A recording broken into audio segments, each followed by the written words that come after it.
Hello, nerds! Hello, nerds! Hello, nerds! Hello, nerds! Hello, nerds! Hello,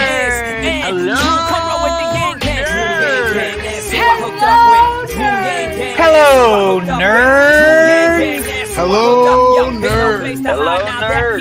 Hello, nerds! Hello, nerds! Hello, nerds! Woo! My God. It's Friday, Wednesday, Thursday, 3 days after an incredible election night. What a freaking roller coaster. We've got new numbers, and we have not just new numbers of battleground states, but we have some analysis of why the battleground states went in the directions that they did. So I want to welcome some of our members to the show who've already joined. Welcome, Boyce from Mindful. Welcome, Elizabeth. Welcome, Miles. All right. So now let's get started and take a look. Oh, welcome, Mona. All these awesome members. Okay. So let's get into the latest data, and we will see where that leaves us. I mean, certainly, if you are a Biden supporter, you're feeling better than you did, way better than you did on Tuesday night, better than you did on Wednesday morning, and better still than you did on Thursday. So I think today's Friday. Yeah, today's Friday. Okay, so here we are, man. We're still at 253. Now, New York Times is a little conservative. Some other folks have already called Arizona. So if you include Arizona, then which Fox News has actually called for Biden, that would put us at 264.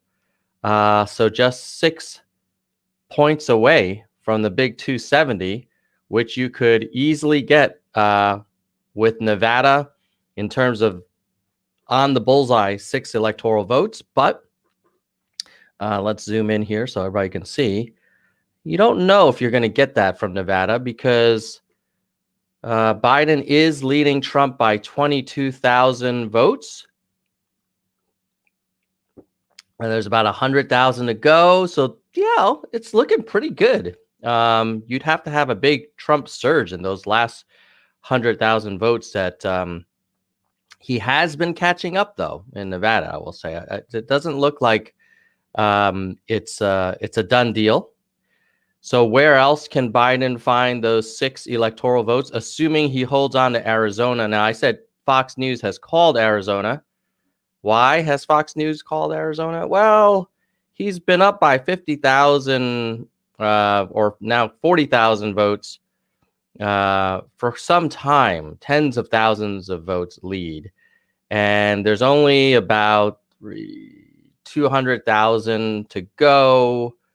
I'll show you some trending in a little bit that shows you how, as votes come in, they're tending to trend more in favor of Biden, probably because they're counting those early votes. It might have been kind of a last in, first out method of counting that a lot of states used, which generally would favor the day of voting. But that's where we are in Arizona. If you believe Fox, then this is done. Trump is locked out of Arizona. Now in Pennsylvania, which is the big prize, which frankly, if you get Pennsylvania, you don't really care what happens in Arizona and Nevada. For the first time, I think this happened while we were sleeping, Biden pulled ahead of Trump. Trump had a lead in Pennsylvania for the day 2 and 3. But here we are on Friday, and you have Biden ahead by not only 9,000 votes. But if you were watching this stream a few days ago, he was behind by like 200,000. So that's encouraging. There are still about 300,000 votes to count. So, let's not assume that Pennsylvania is going to go Biden, but to the extent that you believe this trend that, well, Biden was way behind on Wednesday and then a little bit less behind on Thursday, and here he is now slightly in the lead, that's a trend that if you're Biden, you're happy with, and if you're Trump, you see something kind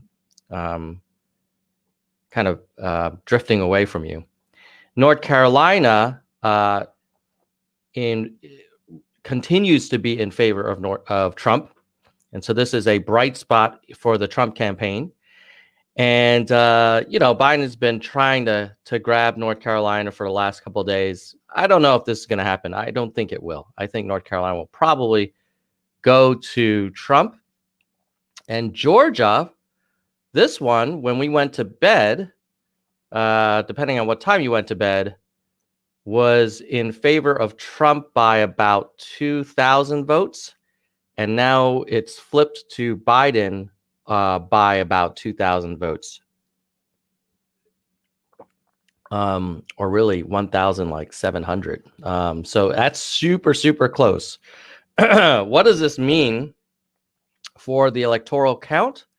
Let's pull that up and see what the projections would be depending on what happens in these states to the actual count. So here we are with the 253 to 216, given that we don't yet know what's going to happen in these states. But let's believe Fox. And let's say Fox is right, and that goes blue. Okay, so now you see Biden's up to 264. Now, as a reminder, he could just close the deal with Nevada. However, Nevada, he's up by 22,000 votes, and there's still 100,000 to go. So we would imagine that Nevada will go blue, but let's assume that that's still too close.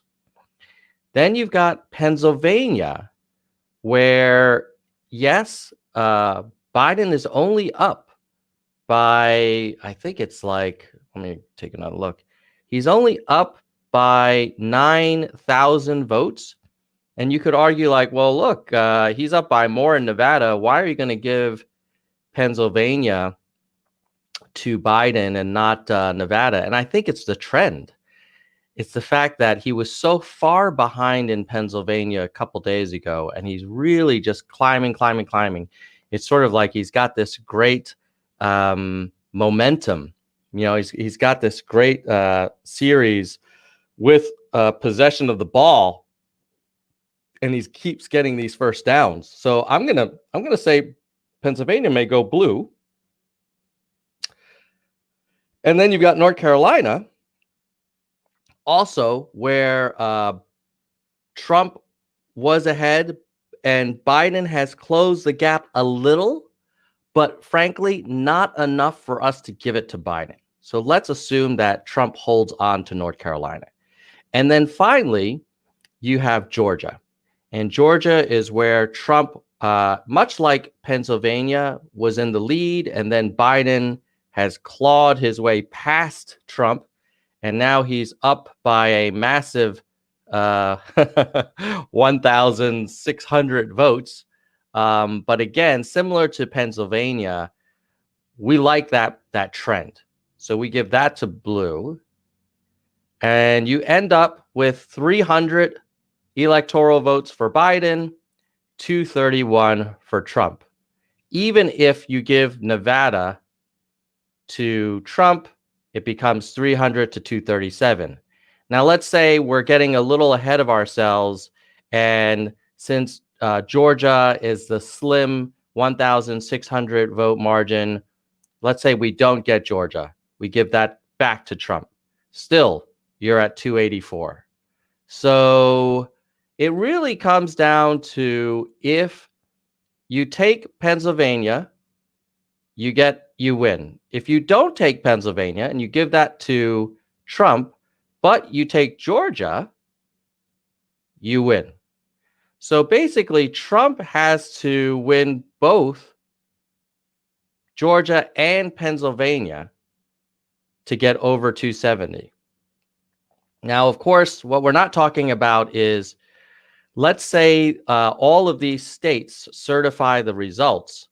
Will the president give a concession speech tonight? No, very unlikely that he will do that. Based on his press conference yesterday, it seems like he's lawyering up, and he's going to ask for recounts. And so while we may kind of have all seen the video of the touchdown, we're going to have to go to review from New York and have them kind of labor over the frame by frame analysis. I suspect that this result in favor of Biden will hold up, and you won't see Trump get both Pennsylvania and Georgia, and likely he will lose Pennsylvania, and he will lose Georgia, and it will be a 300 to 237. That is the Nerdstradamus prediction as of this Friday. But I will admit that in September I had predicted a blue wave at 335. So clearly Nerdstradamus is not that good. but I'll put it out there that I think it's going to land at 300 to 237. So that's a little bit of a summary of where we are right now. I thought it might be interesting to try and understand where the trending has gone state by state, and to basically dive in a little deeper into the data to understand why some of us, like myself, are saying, oh, Pennsylvania and Georgia, that should go Biden, even though it's a razor thin, like 1,600 vote margin or a 9,000 vote margin. And the reason is because you could look at the history of the lead over time. And as these votes, as we go deeper and deeper into the pile of ballots, you're finding that the ballots that are being counted last are favoring Biden more, and the ballots that were voted in person on the day of gave Trump a really big advantage. And this is exactly what we had talked about on the Nerds for Humanity channel with the Lincoln Project, when they were basically calling this out and saying, look, just so you know, come election week, expect to see the Trump campaign leading in some states very early. And then as the days proceed and more votes are counted, you're going to see his lead go away, and you're going to see him claim that the election was stolen from him. And that was from Mike Madrid from the Lincoln Project. So kudos to Mike for kind of calling out this trend. But let's look at what the actual data says. So the data kind of bears this out. So what you see here is, if you read the chart left to right, this is the number of percentage of votes reported or counted. And you can see early on that there was a nice advantage for Biden. But then once they got to around 25% of the vote counted, you see that Trump started pulling away, right? And then now you end up with it getting quite even. And so definitely you would want to be this blue line, which is the Biden count, over the red line, which is sort of a degrading Trump count. So this one's a kind of interesting story. It was quite exciting to the extent that initially, when they counted the initial batch of votes, it was a lot of early Biden support. But then as they got to kind of the torso, you saw advantage Trump. And then now as we get to the tail, you see advantage Biden. What you also do not see here is some massive unnatural spike in Biden votes, in the middle of the night. What you see more is a nice, gradual, kind of fairly natural looking degradation of the Trump support and a nice, gradual kind of climb of the Biden support in Pennsylvania. So this is another example of the margins over time. And here is what happened in Georgia. Initially, you have a little bit of advantage for Biden, and then a nice, strong advantage for Trump. But then that advantage starts degrading over time until now you've got exactly a slight Biden lead by 1,600. And as this is the share of the vote over time. And you see basically the red line and the blue line, the net difference is this margin line over here. So that's why even though you don't see a huge advantage to Biden, the fact that this trend is very favorable as more and more votes get counted, you're seeing more kind of Biden support. I'm comfortable, on the Nerds for Humanity YouTube channel, which means nothing, calling Georgia for Biden. Now in Arizona, you have a similar thing. You have basically very strong performance for Biden, but here it's kind of the opposite. Now, as more and more votes were counted, Biden's lead has degraded. So it can go both ways.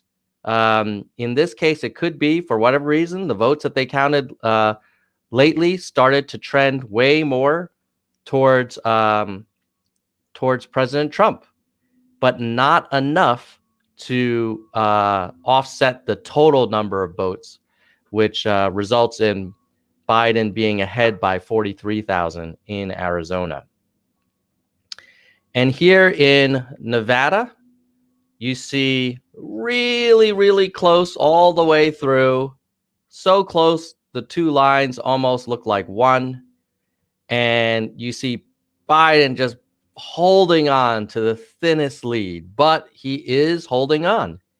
And this is one of those things. It's like, yes, you could go to battle on third down, but if you get the first down, you get it, even if it's just by inches. And that's what's happening in Nevada. In North Carolina, you see it was always tight. It became tighter and tighter and tighter. But the opposite of Nevada is North Carolina, where it looks like Trump will hold out, and he's gonna get possession of the ball, and he's gonna win North Carolina. So this is the bright spot for the Trump supporters. You can rest easy, Trump supporters, knowing that you will hold on to North Carolina. Okay. And yeah, so this is a summary of the state results. So here, where Biden was expected to win easily, he did. His biggest victory was in the massive state of California, which if it were a country, I think it would be like the 7th largest economy in the world. And Biden won that by 32 points. Where Trump was expected to win, he had his biggest victory, it looks like, in North Dakota and Wyoming. Huge victory there. Wyoming, not quite as many electoral votes as California.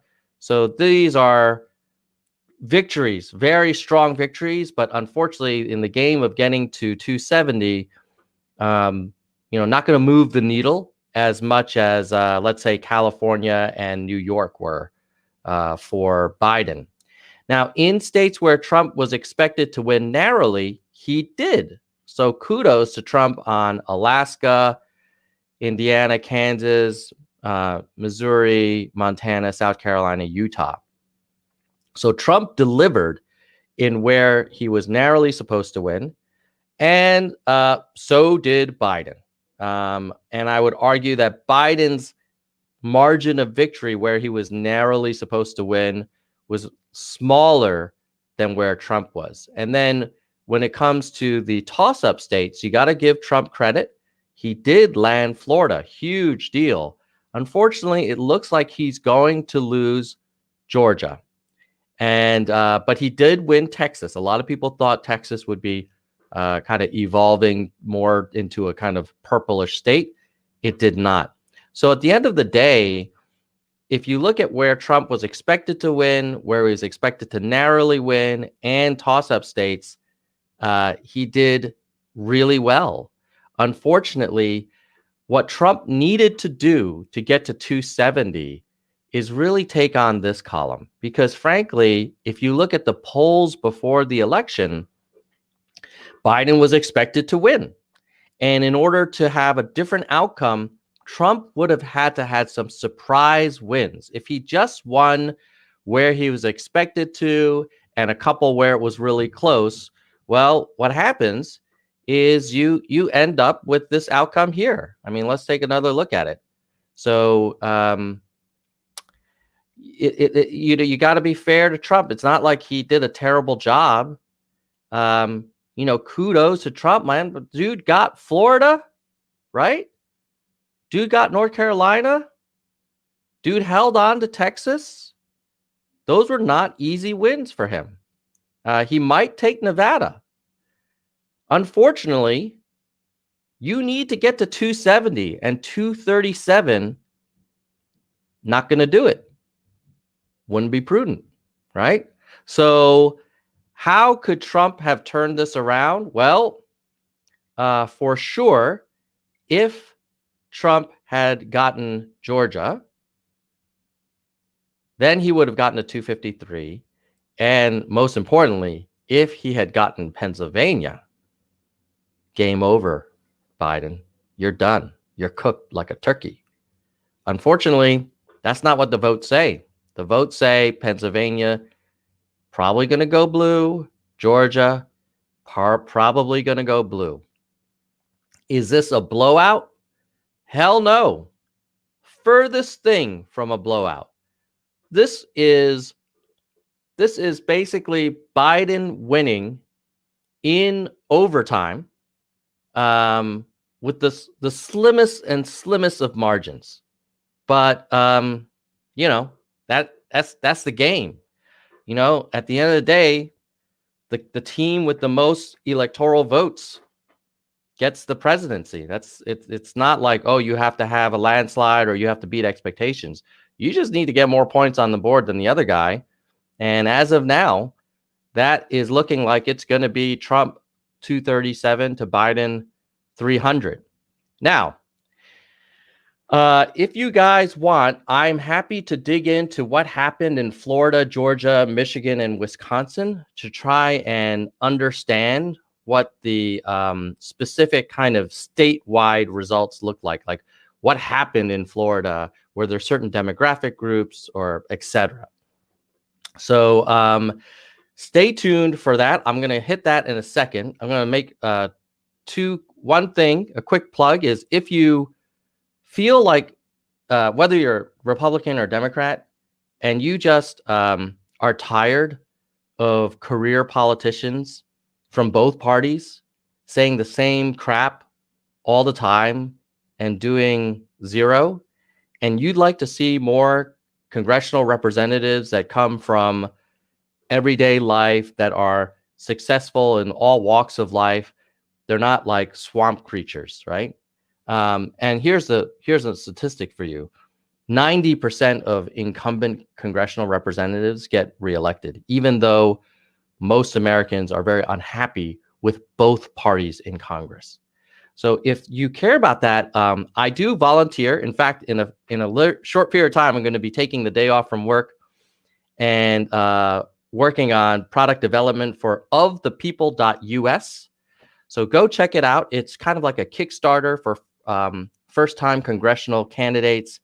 It is not for any party, but it's just saying, hey, we need more regular people who've done, been successful in life and have a unique perspective, or committed like teachers or firefighters or managers or executives or whatever, just not lifetime Congress people. So that's ofthepeople.us. The other thing I want to do before we dive into the Florida, Georgia, Michigan, and Wisconsin kind of peering in to why they flipped the way they did is to just thank our channel members. So I'm going to quickly give a shout out to the people who make this channel possible. If you want, you can go ahead and kind of hit the join link. And all of the money that comes from our memberships goes into investing in like our podcast hosting, video editing software, streaming software, paying back some of our hardware costs, and then advertising this channel so we can grow the audience. So with that, let's give a quick thank you to our EVP, Kristen Slevin, who is our biggest supporter. And then next up is our VPs. And they are Mindful Skeptics, Laura Lane, Patrick Dunn, Joshua Frick, Fat Lamb, V Lamb, JM Sap. Thank you, VPs. The next level down are our hardcore nerds. And that is Dean L, Robert Wu, Yang Deng, Susan Clifton, Mona Burton, Landline, Mr. History Fan, Byram Hess, Jekka Lego, Kirsch Theva, Phoenix Congress, not DK Metcalf, Tracy Mesa, David, Jean Lin, Mike Chang. And then at our verified level, the entry-level supporters, but we still appreciate them as well.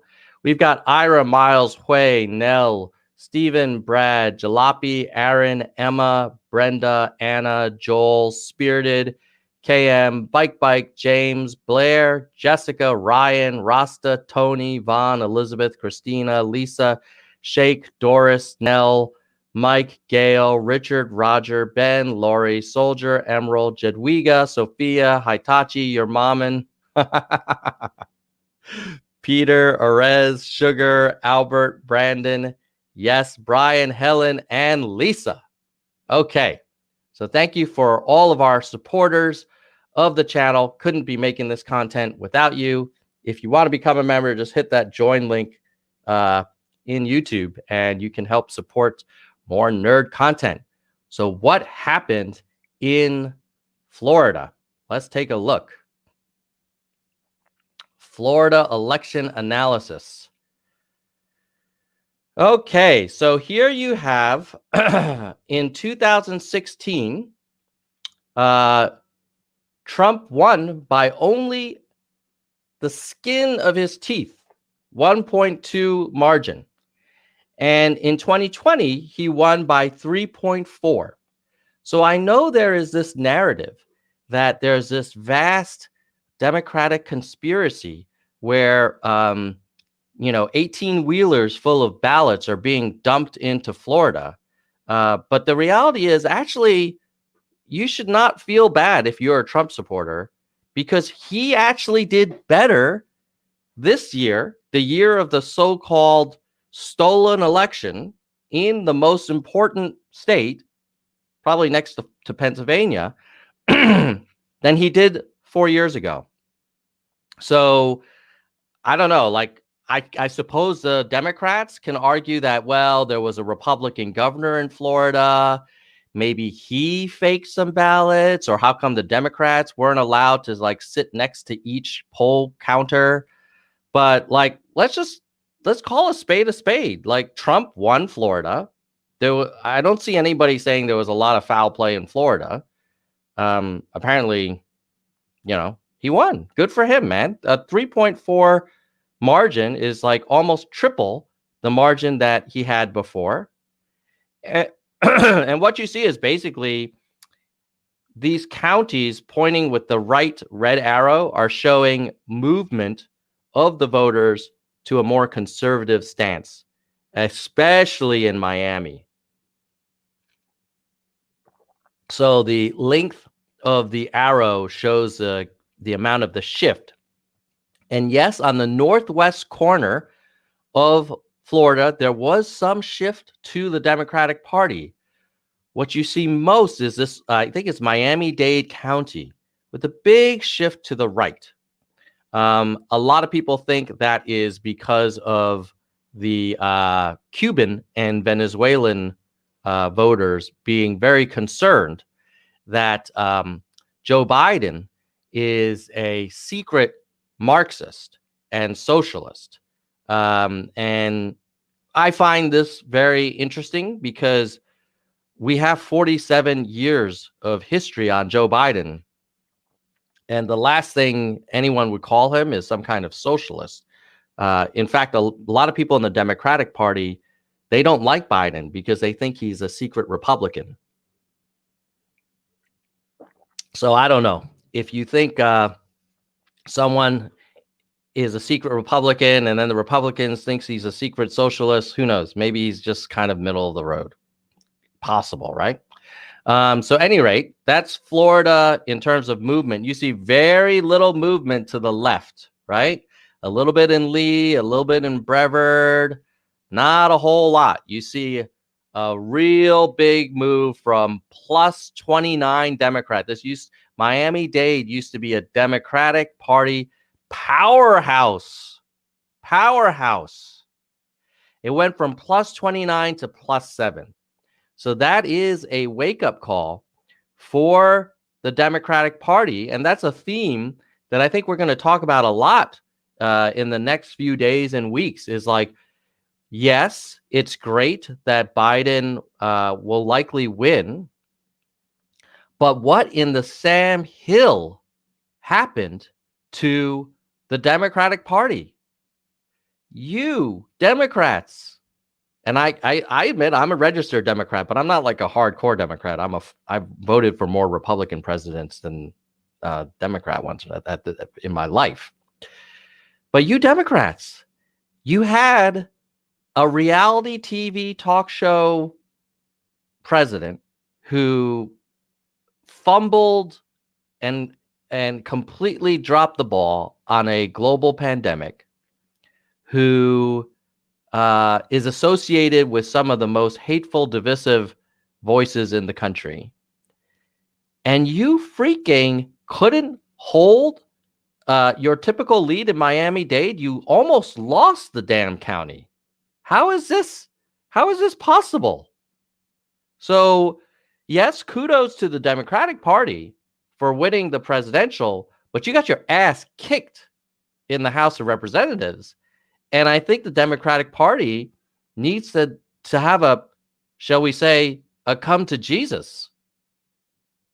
A real come to Jesus about, is Perez, Pelosi, Schumer, AOC, is that the group that's going to lead the Democratic Party to a stronger majority in 2022 and 2024? Or is this Democratic Party going to alienate this middle of the country, which is not crazy Trump supporter, but also not crazy AOC supporter? Is there any room in the Democratic Party for maybe fresh new ideas from Gen X leaders? And you guys know who I'm thinking, Andrew MF Yang. But that will be for another video.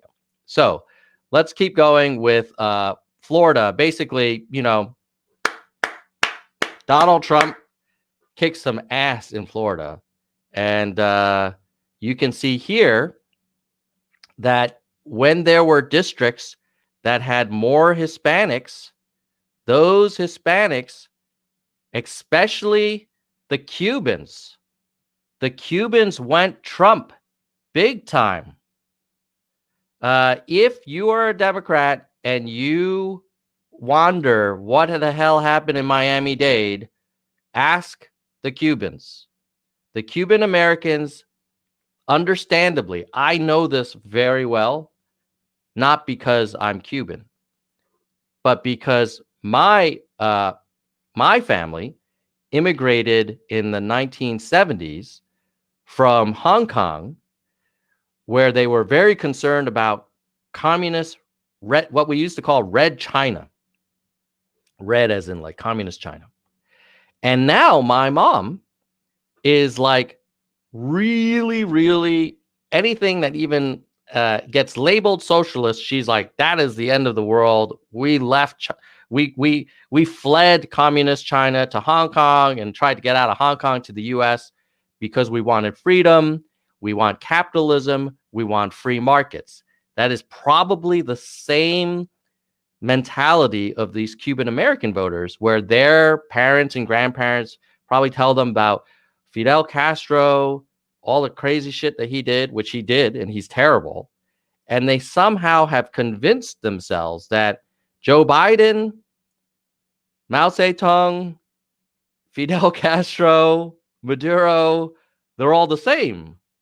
And they voted for, accordingly. So, anyway, that's a little bit really interesting about how ironically, and we're going to go into this probably later, and I certainly went into it in yesterday's stream. When we look back at this election, here's the irony. You guys ready for the great irony? Is that in Florida, it was the minority vote, the Cuban Americans, that saved Trump's ass. However, I don't know. We'll look into this. But in Michigan, it may have been the white male vote that saved Biden's ass. So really interesting. I know like the Fox News and MSNBC narrative is always like very black and white and very simplistic. Sometimes there's a little bit more nuance in life. And that's why we love data. Okay, so let's see if there's anything more about Florida before we move on to other states. Outlined areas are majority Cuban. I mean, basically, you could almost argue Donald Trump was elected the president of Cuba. This whole Cuban area that's outlined went Trump hard. So kudos to Donald Trump for winning so much support from the Cuban voters. Now, I suppose there are probably some conspiracy theorists who will say, oh, that's crazy. Like, why would he get so much Hispanic support? There must have been election fraud, and maybe the districts with the large Cuban representation, their votes were changed and they really wanted Biden, or they were thrown away. I don't know, guys. If you're a Democrat and you're mad about losing Florida because of the Cuban vote, there's another explanation for when you lose a county. And that's that you lost the freaking county. And that's because your candidate did not convince those voters to support him, and your opponent did. And that's just life. So if the Democrats out there are mad about Florida and the Cuban vote, sometimes you just have to suck it up and be a man and accept the results. All right. So that is Florida. You guys want to take a look at what the heck happened in Georgia? All right. So, by the way, if you are finding this this stream useful, if you could hook me up by liking the video and sharing it and subscribing, it's great. As you can see, I like to go into data. I do not pretend to be an objective journalist. I'm just a data-driven analyst who has personal opinions that I'm very open about. And I voted for Biden. He wasn't my first choice. He was probably my fifth choice. But choosing between the two, it was very clear to me that I voted for that the right choice for me was Biden. So if you like this kind of stuff and you find it useful, please like and share. Now, let's move on to Georgia. So this is probably one of the biggest surprises for Donald Trump, in that he won Georgia and defeated Hillary Clinton quite handily by 5 points. And it looks like he might just barely lose it. And so what happened there? one thing is that can we be honest for a second here? Can I keep it real with you guys? Hillary Clinton was a terrible, terrible, terrible candidate. Terrible. Nobody liked her. She didn't speak directly. She kept kind of like dancing around the stupid email thing. She never admitted she was wrong. She kind of came across as like thinking she was better than everybody else. She had an association with Bill Clinton, who has his own problems. She's terrible. So the fact that she got her butt kicked in Georgia, not super surprising. Maybe the more interesting question, though, is like, well, why did Biden do better in Georgia? Was it just because he's not Hillary? Possible. More likely that hot Atlanta saw a massive shift to the Democratic Party. And now why do we think this happened? Well, it's hard to say for sure, but what we know, for one thing, is that there is one very large employer in Atlanta. And that employer actually has a lot of influence and has about 10,000 employees who have friends and family and talk together in church, at the store. And you guys know who that employer is? Anyone want to guess in the chat who I'm thinking of that influence Atlanta big time? Oh, Peter, my brother. My brother's in the chat. He's saying, did you watch the video showing voter harvesting by Democrats? I love it. You know what, dude? How about this? If I showed you a video of people cheating on taxes, does that mean like the whole tax system should be thrown out? When there's 150 million votes, I'm guessing there's going to be irregularities. The question is like, do you think there was this mass conspiracy across dozens of states simultaneously? Do you really think the Democrats are organized enough to pull that off, who just got their ass kicked in Miami-Dade? I'm not saying like, look, you could probably find videos. I can show you videos probably of people screaming racial epithets. Does that mean all of Trump supporters are racist? No. So if you have some random video, one-off, of some guy saying, hey, I got 300 votes in my trunk. Well, number one, it looks like Trump will lose by probably close to 4 million. So unless you think there were like 10,000 of those guys driving around, that's probably not going to do it. In fact, I think you'd need 100,000 of them. Yeah, you need 100,000 of those guys with 300 votes in their trunk. But at any rate, look, if you can provide evidence, please, I think the Trump campaign should absolutely go to the courts with evidence and let the courts decide, subject the evidence to cross-examination. But you can't just like tweet out a link to like a one-off video saying like, oh, look, there's a pile of ballots over there. That's like a trial by Twitter, which would be a very scary thing. So at any rate, the employer that I'm talking about in Atlanta is none other than the Center for Disease Control. And Atlanta went left big time, went to blue, more so than they had ever gone before. And that probably, when you zoom out and you look at the rest of Georgia, I mean, you have some movement to the left in Savannah, sort of in this middle area, you have pockets of red movement, but really Atlanta is where you see the big shift.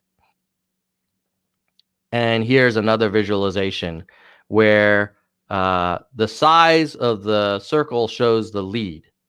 And you basically see all these precincts around Atlanta just kind of overwhelming the red, right? You have big leads in red around, but the thing is where you see the big red leads, there aren't a lot of people that live there. So it is hard to get to 270 by having big margins of victory in parts of the country where people don't live. What you do if it's a democracy, is you want to win where there's people. And that's what you see happening here in Georgia, where you see Biden really having a strong performance in Atlanta. And that looks like it's going to help him do something that Hillary couldn't. Now here, if you look at the margin of victory over time, you could see a general shift towards the Democratic Party from 2008 to 2012 was pretty stable, but 2012 to 2016 and then 16 to 20, moving Henry and Gwinnett counties, Fayette, Columbia. Now, there are some that did go to the right from 2012 to 2016, but I think those are probably some of the smaller counties. And here you see the margin of victory based on the demographic characteristics.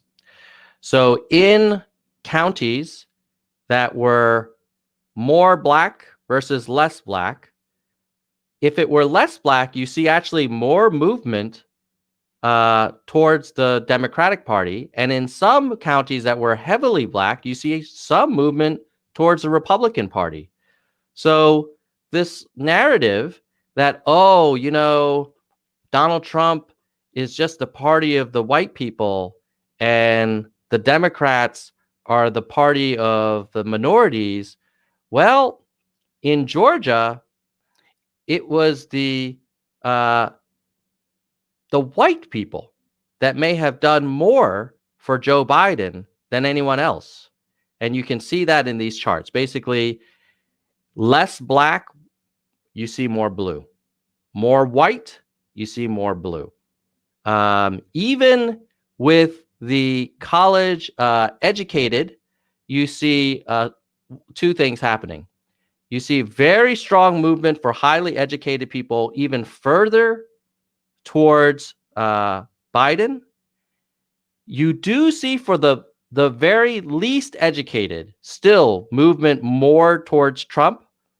But when you have a little bit of education, kind of middle educated, you see nice big moves towards Biden.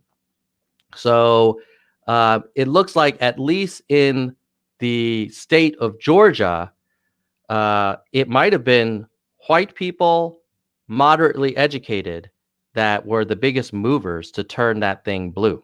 So super interesting. Again, this is not the narrative that you hear on MSNBC or Fox News or Breitbart or CNN. This is much more complicated than Trump, white supremacist, Biden, BLM. The data doesn't lie. So now let's look at, but I agree, this kind of content is not as exciting. It's not as like anger inducing as the two-party systems, kind of two network systems favorite kind of stalking horses, but it is what it is. So here you see the margin of victory in precincts, and certainly a bigger margin where there was more black representation. But I think what we saw over time is that advantage was more on this less black area. See, less black, you see a lot more movement on the blue side than you did in 2016. Okay, So that is Georgia. You guys holding up? Are you guys able to hang on with me, because we can keep going and look at more data, because I've got Michigan and Wisconsin lined up. Okay. I'm gonna assume that you guys are ready, because it's Friday and this is historic and the data deserves to be heard. Let's give a freaking bell for data. No more yelling and screaming random anecdotes. Let's look at data at scale. So catchy. This is probably why Nerds for Humanity will never have as many viewers as Sean Hannity, but that's okay. That's okay. And we're not going to have as many as Rachel Maddow, because we don't give a crap about like the simple good versus evil stuff. We like to go into the nuance. All right. So now let's look at what happened in Wisconsin. All right. Okay. So the story with Wisconsin is it was always tight.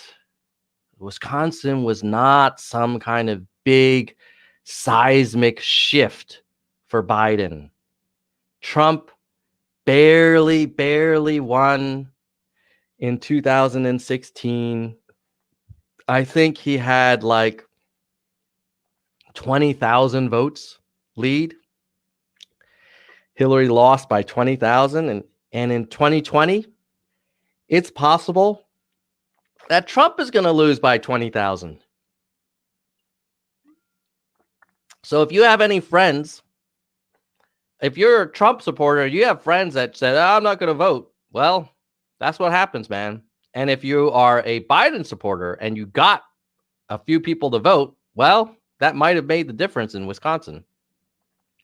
So that's the margin of victory, basically very similar to last time. And in terms of movement, you see Madison, I think University of Wisconsin's around there, Milwaukee, Green Bay, moving big moves to the left, but there were also some moves to the right in, again, what I expect are probably less populated areas, which kind of is indicated by the size of the arrow, I think. So, it wasn't a one-sided thing. This was a hard-fought race. But what happened was Milwaukee and Madison basically offset all of these little red dots. If you want to win elections in a democracy, you've got to win more people. And if you run a race that's only targeted at rural people who care about like Second Amendment and right to life, well, that's going to get you about 40% of the votes, but you need a majority. You need the 270 electorals. So this is an open question. And let's be fair. I don't think the Democrats should rest on their laurels, because they are at risk of becoming a city or urban only party and a coastal party, rich, coastal, and urban. That's also not a recipe for success, because then you end up like we did this year, where freaking Democrats barely won the presidency, lost seats in the Congress. So both parties are sucking right now. They're both killing themselves by moving to very small pockets of support.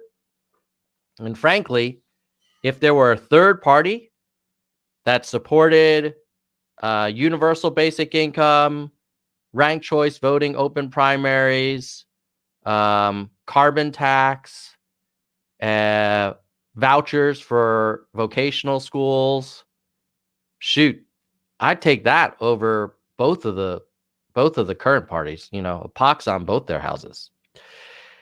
But anyway, so what you see in Wisconsin is Milwaukee and Madison delivering enough for Biden to barely win. But my God, that is not a mandate for massive change if I've ever seen one. And you see here, there were plenty of people that moved further to the right if they were less educated. And then if they were more educated, you saw moves to the Biden campaign. And if you think about turnout, the darkness of the county shows you where the biggest turnout was. And you had very big turnout in Burnett and Brown. And that kind of shows you there was probably strong support across. It's not like one area had more turnout. They may have just had more people, not just the percentage. And then here's the movement over time, where Wisconsin used to be far more Democratic and then moved to the right between 2012 and 2016, and then got stable, but slightly to the left, ever so slightly to the left in this year. So that is Wisconsin. So if you are a Trump supporter and you're saying, hey, you know, there was mass conspiracies all over the country and ballots are showing up all over the place, you got to ask yourself, like, do you think the Democrats were so good that they managed to engineer a win in Wisconsin by 20,000 votes? That's really hard to pull off, to be that precise in your kind of shenanigans. I mean, I suppose the Democrats are super organized and maybe they pulled that off, but that's not the Democratic Party I've been observing. They don't have their shit together at all, in my opinion. All right, now let's look at Michigan. Where's Michigan? Here we go. What happened in Michigan? It's because Michigan in some ways was the key state that really kind of set Trump back. As a reminder, you know, Michigan has 16 electoral votes. It's almost as important as Pennsylvania and more important than North Carolina and more important than Arizona. And Michigan did, in fact, go for Donald Trump in 2016. Now, it barely went for Trump in 2016. And this is a commentary that you're going to hear kind of throughout the stream, which is it wasn't like Trump had a landslide in 2016. I know he said it was the greatest victory in the history of politics, but he barely won Michigan and he barely won Wisconsin. Like, he literally won Wisconsin by 20,000 votes. So just remember that if you're a Trump supporter like this, your guy barely won last time and now he lost.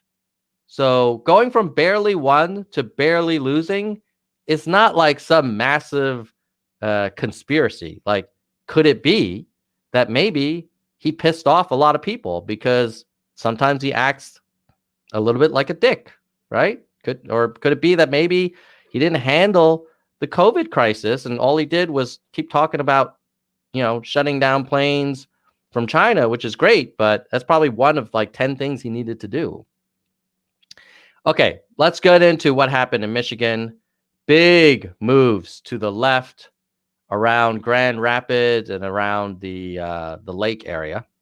And not a lot of movement in Ann Arbor and Detroit, some, but it looks like mostly in the middle of the state here. Very little movement to the right, except for some of these smaller counties. And here are the counties that Clinton won, very few, in 2016. And here are the counties that Trump won. I mean, he won a lot of counties in terms of amount of square miles. He won a lot of them.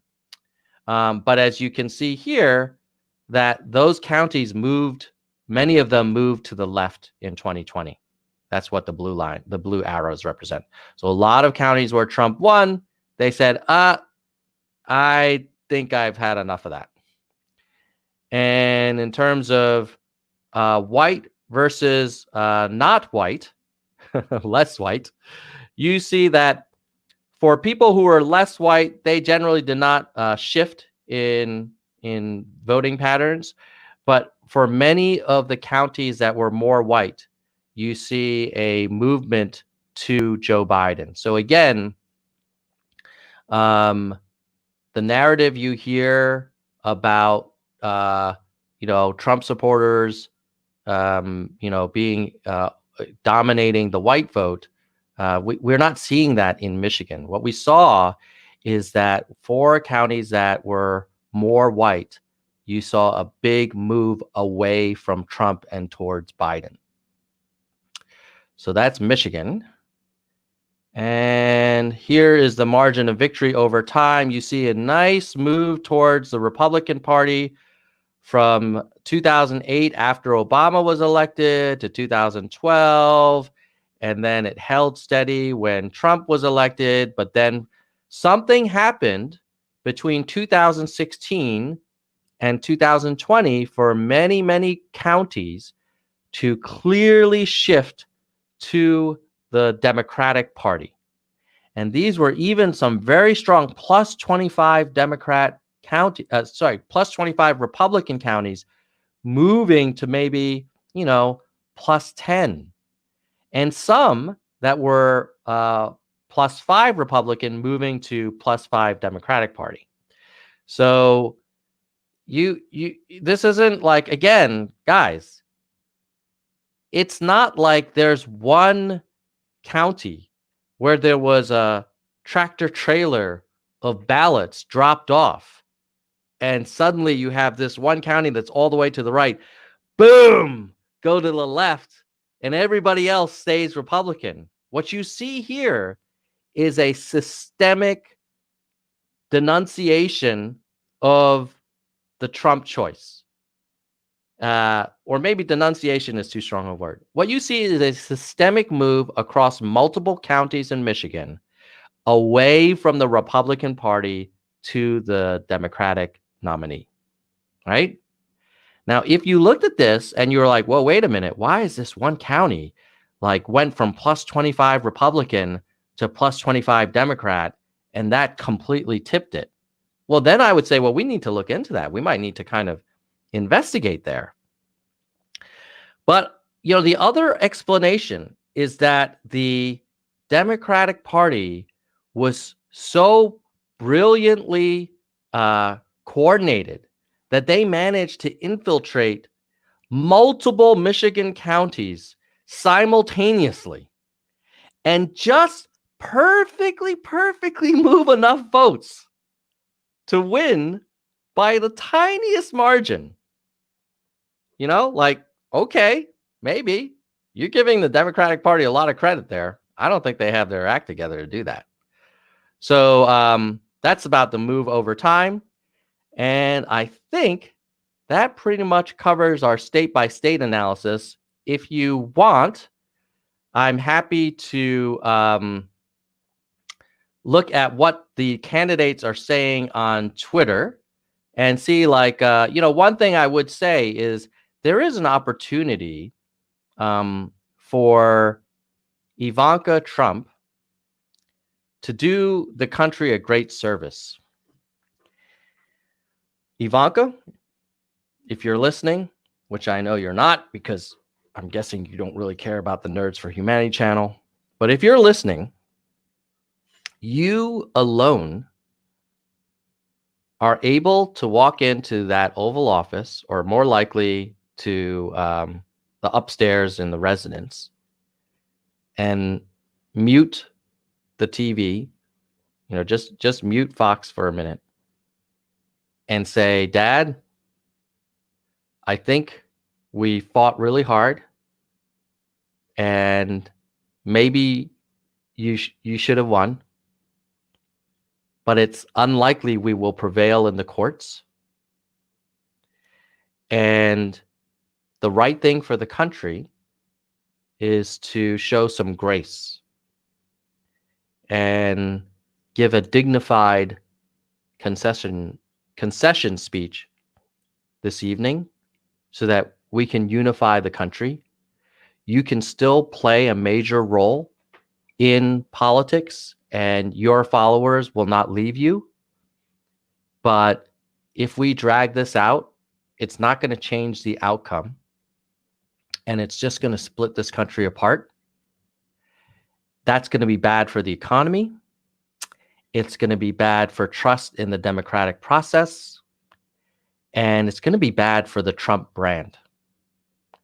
So we should do what's right for the country and the Trump organization, which is take the high road, congratulate President-elect Biden, and we can still hold true to our principles, our values, and we can speak up and we can build the Trump News Network or whatever we want to do. But this race is probably done. The clock has ticked to zero, and the scoreboard is looking like it's going to be 300 to 250 or 300 to 237. So Ivanka is probably one of the few people that can have that conversation with Donald. Now, if Don Jr. walks into the room, I don't think he's the type that would de-escalate. And probably Melania is sitting in the corner thinking to herself, dear God, please let this be over.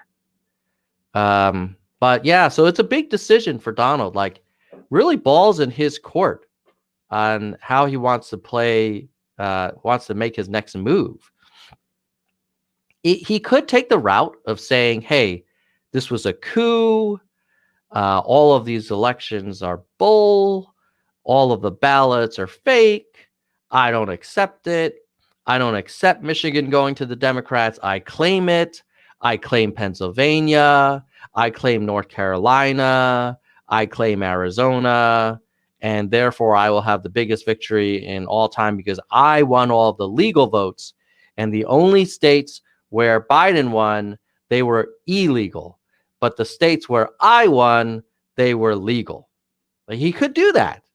The question is like, okay, well, you can say what you want, but the states certify their results. They are presented to the Congress.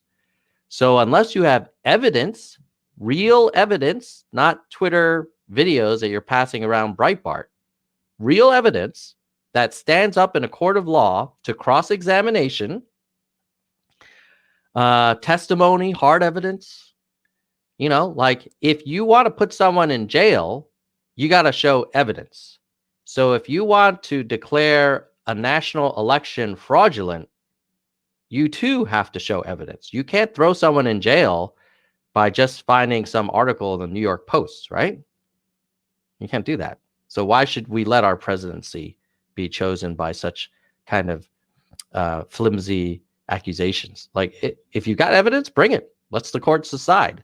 But until then, you really should kind of withhold judgment, right? I mean, if in America, every man is innocent until proven guilty, right? Shouldn't in America, our most sacred system, our democratic system, be presumed innocent until proven guilty? Or is it like, no. Our democratic system is presumed guilty unless my party wins. That doesn't seem right. Okay, so now let's take a look at what Twitter is saying for each side. What's Trump saying? Maybe did he have the talk? So we know about the BLM talk.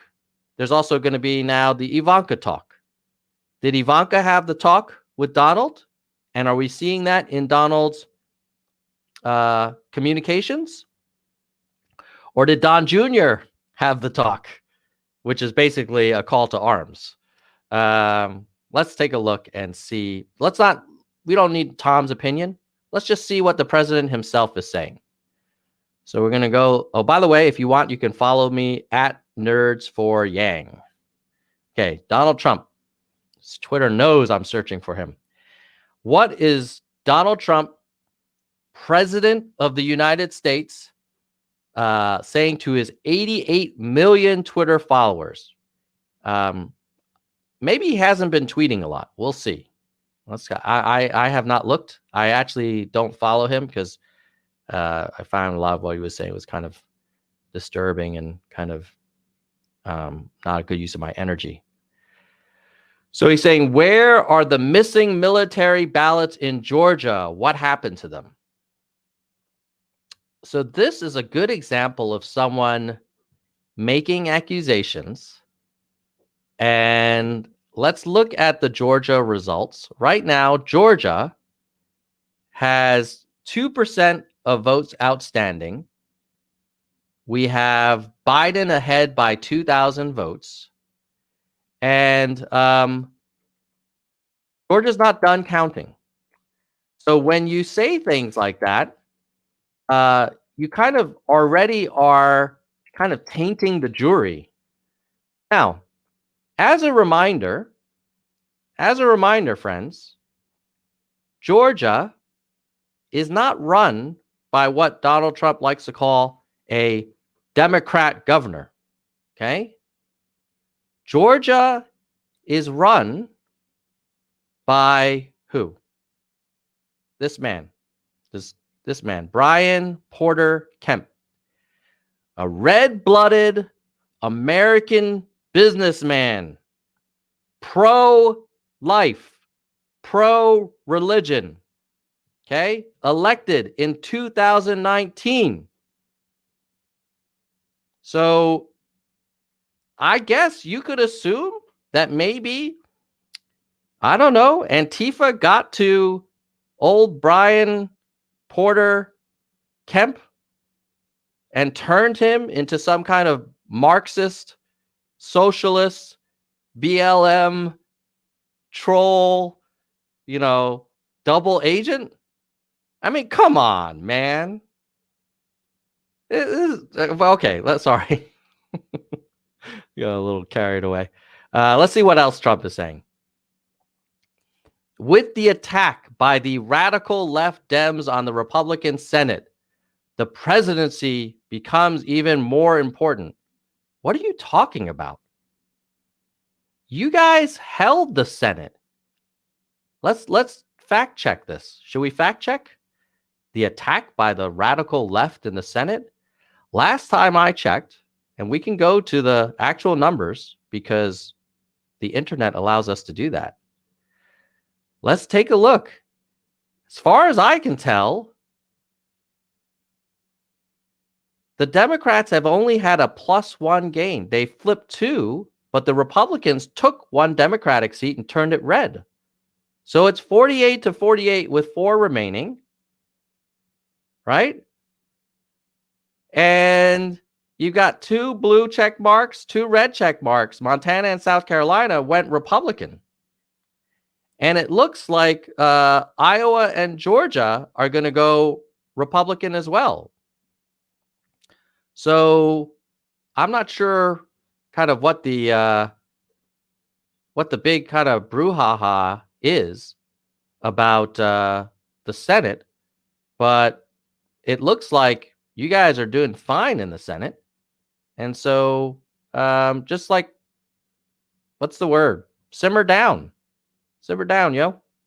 Okay, now, unfortunately, I may have too many tabs open and my video is frozen. So let me see if I can join from my phone briefly. And then while I reboot, okay, give me a second here. We're going to have an uninterrupted stream while I reboot.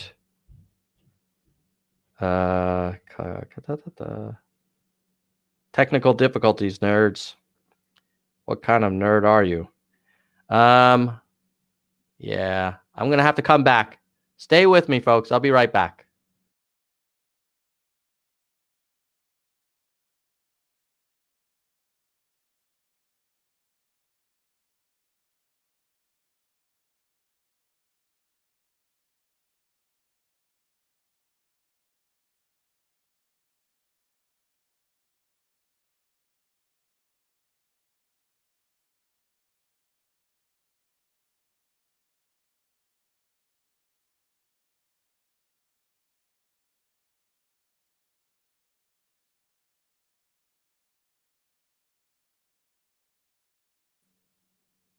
All right, I'm back.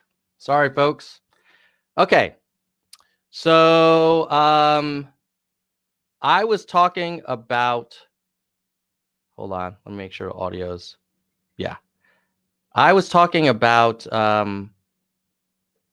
Trump saying that the radical Dems had taken over the Senate. And just so you know, they haven't. The radical Dems have not taken over the Senate. You could argue the radical right, Ernst, Collins, Daines, Graham, Perdue, Tillis, like, stop whining, bro. You held the Senate. A lot of people thought the Senate would turn blue. So this is where there does seem to be a dissonance between what Trump says on Twitter and what you actually kind of see in the data. Jen Panda, yes, there is Schadenfreude. Jawohl. Sehr Schadenfreude. Thank you for the super chat. The Gong of Data appreciates you. Okay. Was das. Okay, here we go. Let's take a look at, so we were looking at Trump's Twitter, okay, which always gets me fired up. Okay, so he's saying that the attack by the radical, my God, like, dude, what would you say if you actually lost the Senate, man? You guys freaking are winning in the Senate. So just chill out. Okay. Next, he says an hour ago, this is what we know. We have to go back to the state level and how this morass came to be in the first instance. The governor, Wolf, and the state Supreme Court flagrantly violated the Constitution. The power to set these rules and regulations is vested in, maybe down here, vested in, hopefully this will be corrected at the Supreme Court. Late ballots are illegal. And then he quotes Ken Starr.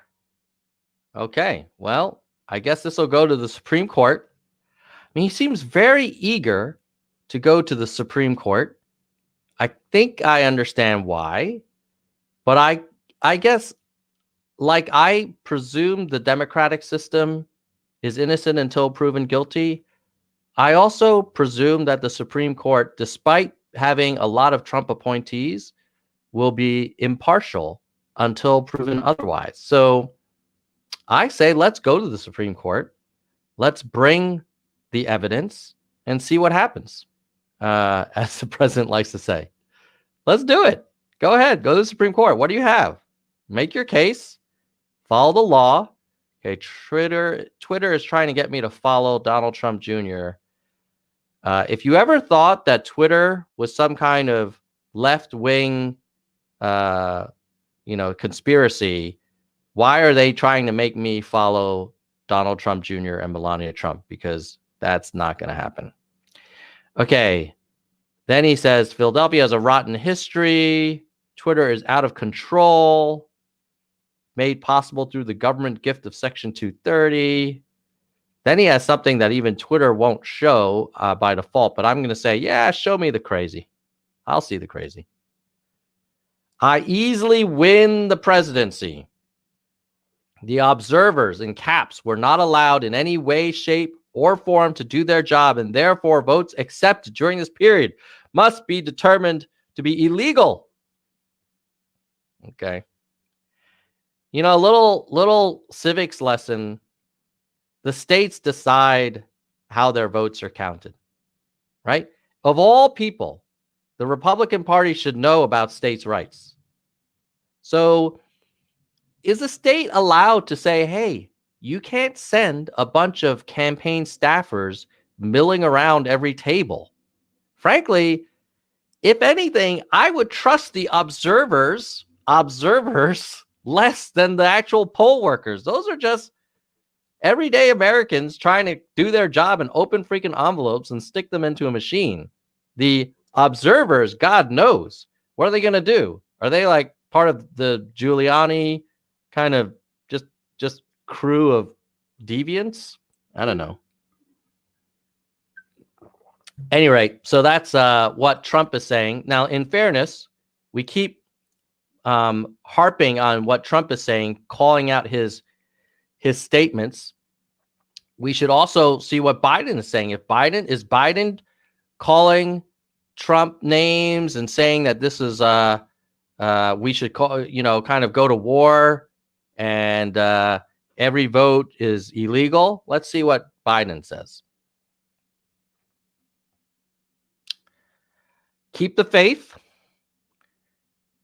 We have assembled the largest election protection effort in history to fight back. So everybody's going to lawyer up. Keep the faith.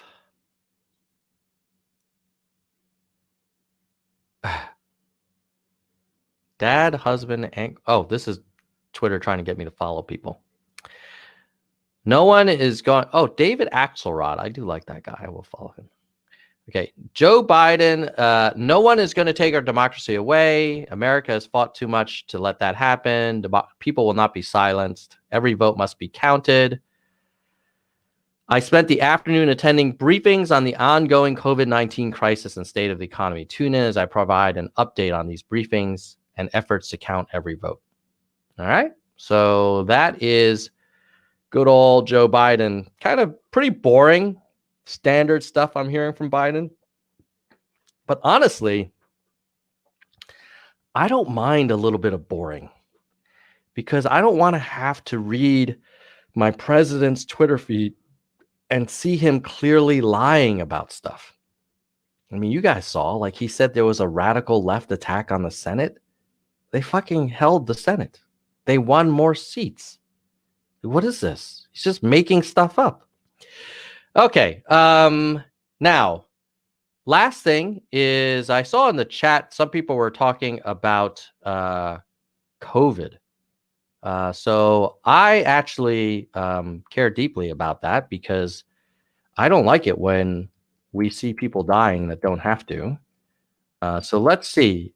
The president likes to talk about us rounding the corner. So maybe he talks about how we have it under control. We're rounding the corner. We have herd immunity. Does the data show that? Well, let's take a look. Here you have the number of new cases of COVID in the United States. There was a time where people were saying, would we ever reach a point where we have more than 100,000 cases? And the answer is yes.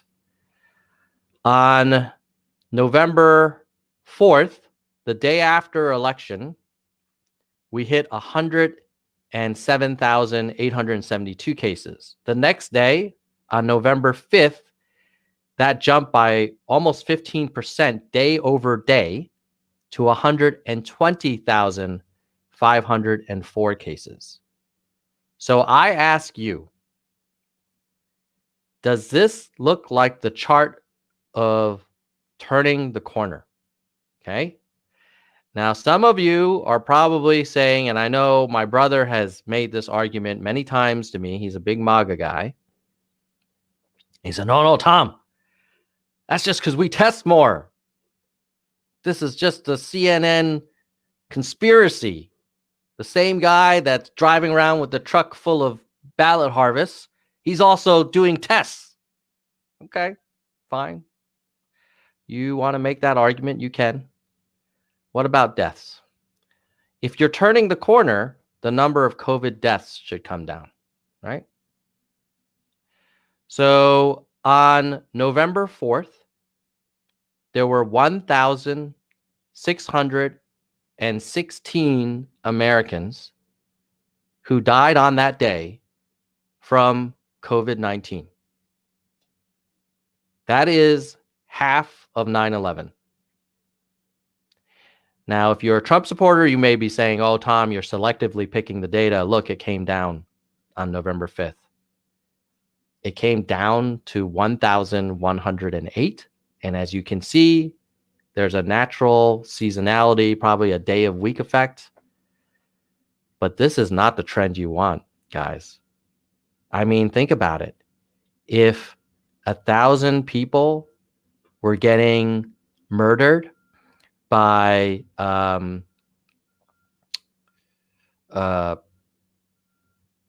illegal immigrants every day in some across the country, or every day 1,000 people were getting stabbed by MS-13 or Al-Qaeda, we would say this is a national tragedy, right?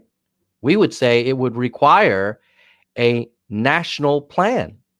We would say it would require national action. And I see in the chat, Jordan is saying, well, less people die on weekends. Well, people don't report the data in real time. Hospitals may batch it. I don't know, man. Do you really think that people are not dying?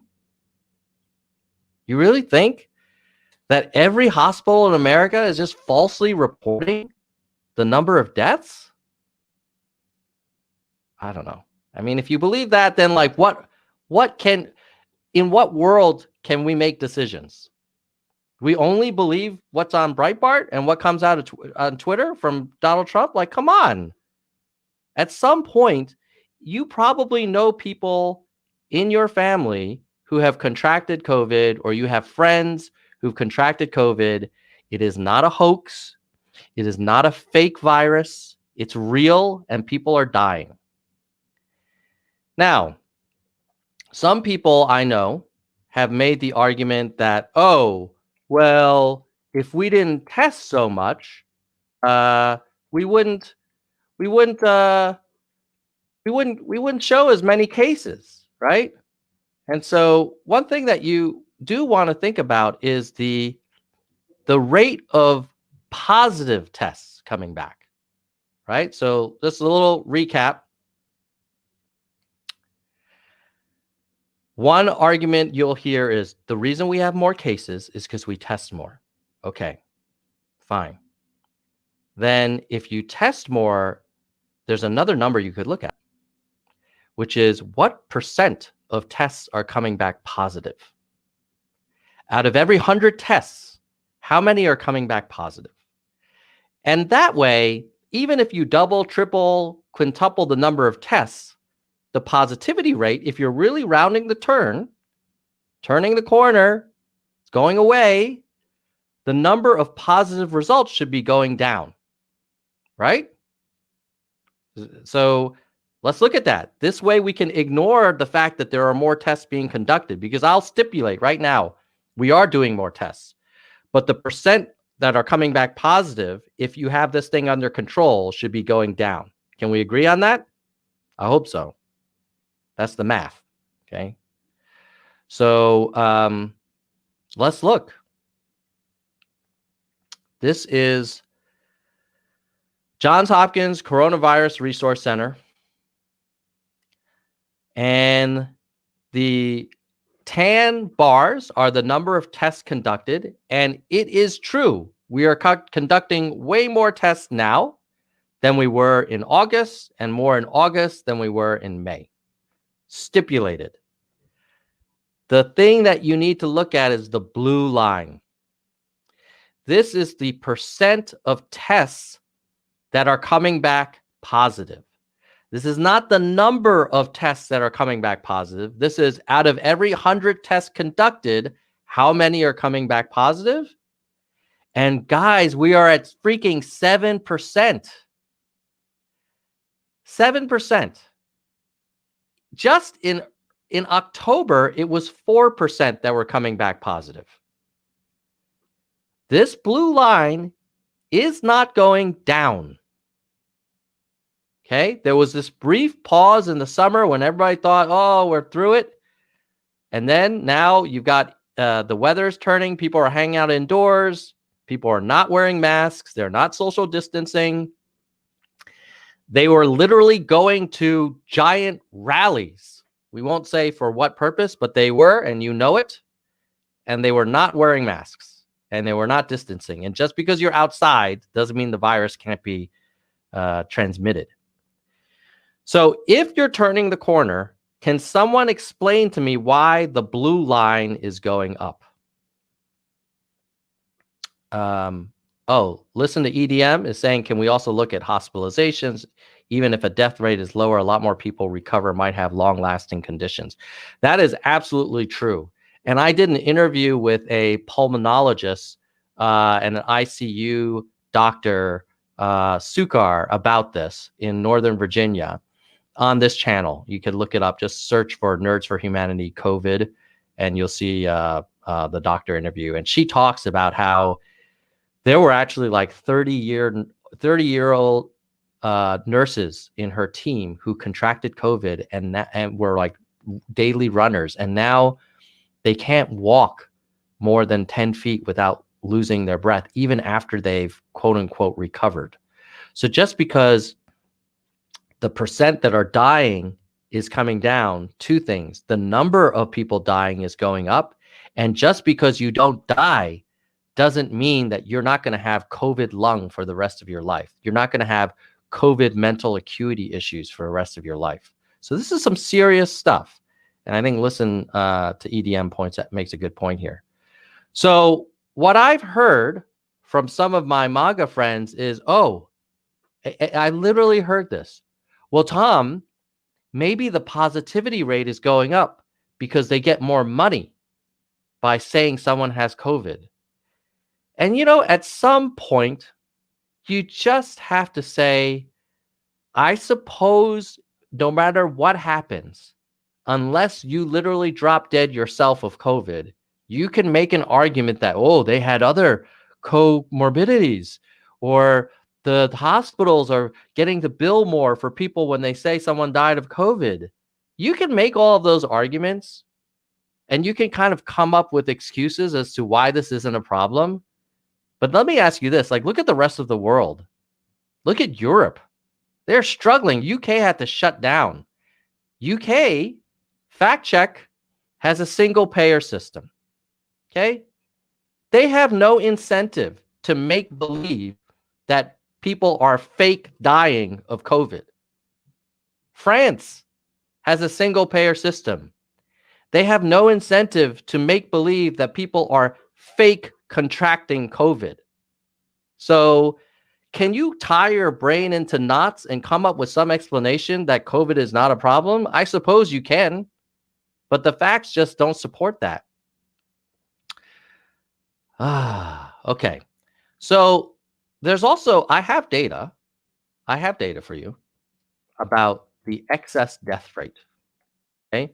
So I've had this discussion with my MAGA family where they say, maybe those people would have died anyway, right? And they probably had other issues going on, and therefore this COVID thing is a bunch of bull, and then probably only a few hundred people died of COVID. Okay, so let us look at the CDC excess death rate analysis. Okay, this is not MSNBC. This is not blacklivesmatter.com. This is a Center for Disease Control analysis done by PhDs and MPHs, like people who do this for a living. Okay, these are not real estate developers giving medical advice. And what you see here is a chart showing the weekly number of deaths from all causes and from all causes excluding COVID-19 relative to the average number of expected deaths. So you can model out how many people on average die per week. We know that. That's a statistic that is kept. And we know what that looks like seasonally, like once you get through the major kind of flu season. And usually from March to July and August, the number of people dying goes down. And we would expect it to be close to 60,000. Instead, in April, we actually had 80,000 people die. And in July, we were averaging around 70,000 people dying. So an extra 10,000 people dying per week. Now, you will not believe this, okay? You will not believe this, but I showed this to a MAGA person in a DM debate on Twitter, which I should not have engaged in because I feel like there are some people that will not be reasoned with. And you know what they said? They said maybe that the number of people dying is fake too. So it's not that they're just saying people are dying of COVID, but they're making up that people are dying of other causes. And I don't know. I don't know how to reply to that. I mean, yeah, well then, you know what? Maybe we're all in some dream, some freaking nightmare. And maybe like this headset is made of styrofoam. And maybe freaking Donald Trump is like a genius. Like maybe, man. But you have to look at the totality of the data. Yes, for each data point, you can say, well, I challenge that data point. I challenge that data point. At some point in your analysis, if the vast majority of signals is saying that this is a real crisis, people really are dying, it does help to socially distance. You look at countries that use masks, they have less people dying, less spread. You look at Korea, you look at Taiwan, you look at Japan, like they're doing it right. You look at what happened to Europe, where they were took their eye off the ball this summer, and now look at them. They have a higher infection rate than we do. So, yeah. So that's the daily death rate. And, I guess you could argue like all of these numbers are just BS, that there's some kind of deep state. Johns Hopkins is a fake university, and maybe we should ask Trump Medical School for the real numbers. I don't know. But that's it. I think I'm going to wrap up now because I have to go work and volunteer for ofthepeople.us. And I'm just going to quickly show you what we're working on in case you're not familiar with it. It's me and a bunch of volunteers. And whether you're a Republican or Democrat, you might like this. The idea is that we are tired of the same people running for office every year, saying the same BS. And we think that the founding fathers envisioned a government really of the people, not of the swamp. And this, by the way, the swamp is not a partisan thing. There are just as many Republican swamp creatures, like look at Lindsey Graham, perfect example, as there are Democrat swamp creatures. Now, a typical U.S. congressional representative serves 5 terms, and this is up since 1950 by 50%. There was a time, I don't know if you guys remember in, social studies, that you're supposed to go to Congress for like 1 or 2 terms and then get the hell out of there. Do your job, take your votes, and let the next man go. And now you've got this sort of like career congressman situation. And even though 70% of people are dissatisfied with Congress, 91% get reelected. The same, if you're not happy with what you're getting, why do the same people keep showing up? And so what we're trying to do is we're trying to say, you know what? We need to encourage more everyday people to run for Congress. And we don't want to make it like some huge deal where you're like, oh, I got to file with the FEC and I got to make this big announcement. You could just create a profile on ofthepeople.us in 10 minutes. You could collect non-binding financial pledges. You could get collect and count how many supporters. You could get early feedback from potential constituents, and you can call it quits whenever you want. Or you could say, hey, if I get 10,000 people, here's who I am. I'm Tom Leung. I'm in this district in California. I believe in basic income. I believe in open primaries with ranked choice voting.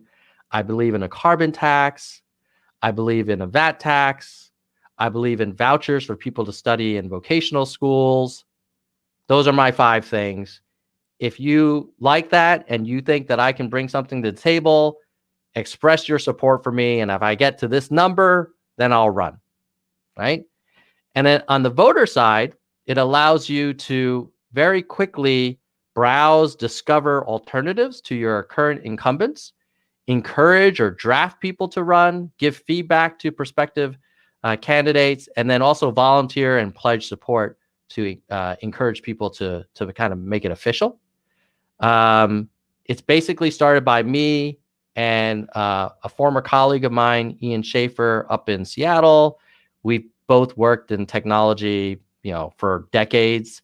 And so this is a pure volunteer project. We also have Sam working with us, our front-end developer, and we have Marin, a former designer at Amazon. He's working on some of the design stuff. So we have a bunch of Patreon supporters. We'd love to get more because we're all volunteer. We're not drawing any salary. All the money goes to the technology services fees for like hosting and licensing. And also we're going to need to kind of promote of the people probably through some marketing once we're ready to launch it. So if you want, check it out. We have a Patreon page. You can support us just for $5 a month. It means a lot. And while we're here, I do want to acknowledge some of our patrons. So you got the operating team, me, Ian, Sam, Marin, and Nisa. And then financial supporters, Eric Sanchez, Tohir, Colin, Rock, Michael, Rob, John, Aaron, Byram, Raul, and Sugar Sweet. And you can add your name as well. Just go check us out, ofthepeople.us. And with that, I am going to say, keep it real. Let's hope that the country makes it through and we see grace, we see dignity, and we see country first from all of our leaders in the next coming days. Peace out. Goodbye, nerds.